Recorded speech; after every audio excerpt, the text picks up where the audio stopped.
Italy is considering whether to join a military intervention against ISIL in Libya. The Italian defense minister says Rome can contribute 5,000 troops if needed. But another top leader says the main concern should be foreign fighters and lone wolf terrorists in Italy. The idea of intervention is gaining traction. One reason is that Italy's southern tip is less than 800 kilometers from the Libyan coast. Libya is home to the strongest presence of ISIL outside of Syria and Iraq. Joining me now for more on the fight against ISIL is Mark Kagan, a former U.S. intelligence analyst. I want to thank you for coming in. Some analysts say over the last year, ISIL's steadily been gaining ground in that country. How much of a threat are they there, would you say? Well, it's relative. I hate to use that term, but it is relative because we're talking about there are hundreds, literally hundreds of different factions and groups spread out across Libya. Although when I say spread out, most of the population is along the coastline. So we're talking about a much more restricted area than if you just look at the map of Libya. They have more support, they have more traction, and they're certainly gaining more adherents. Derna, which is the base and where the beheadings recently took place, has always been seen as a center of the most extreme. And in fact, it's only a city of about 100,000, and it's amazing the percentage of people who are fighting for ISIL in Iraq and Syria come from there originally. If you want to be a little bit, shall we say, prophetic or whatever, Derna also has a place in U.S. history. When you look at the U.S. Marine anthem, there's from the halls of Montezuma to the shores of Tripoli, specifically Derna, which was when some U.S. Marines and hired local mercenaries took the city of Derna, I believe, in 1803 during the Barbary Wars. So there might be a pattern for us, maybe yes, maybe no, for being involved there. It's not a very good history, though. Well, one of the analysts who was just on the heat with Anna Naidu was suggesting that even when Gaddafi was in power, there were some of these elements there on the ground, even at that time. We're 4 years out now. How do we view the Arab Spring? I mean, what's happened to that country?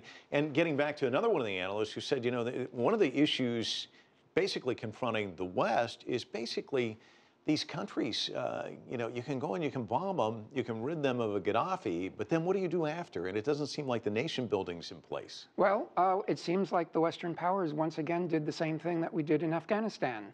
The war was over and we left. And the countries, Italy, France, Britain, that were involved in helping the revolution against Gaddafi, once the fighting was over, they basically left and didn't do anything there.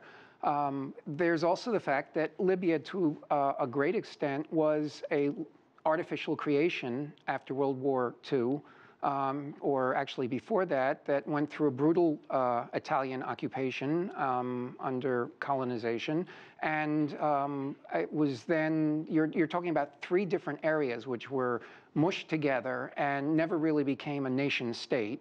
And Gaddafi basically held it by brutal rule, which seems to be a pattern in the Middle East. And he's probably, wherever he is, looking down on this or looking up at this and laughing and saying, you know, the old French expression, après moi, le déluge, after me, the flood. And that's certainly been the case here. And getting involved in Libya right now, to solve it, I don't think there's a solution. To ignore it, that's not good either because they're on the doorstep of Europe.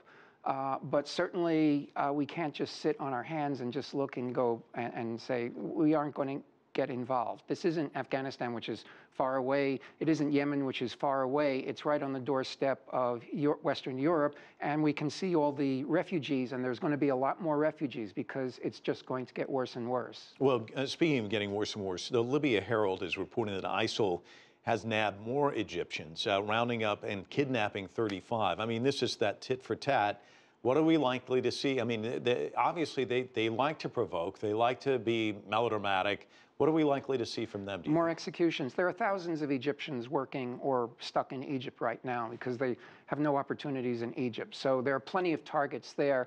Many of them are Copts. A lot more of them are Muslims. But as far as ISIL is concerned, they're all fair game. And it will be tit for tat.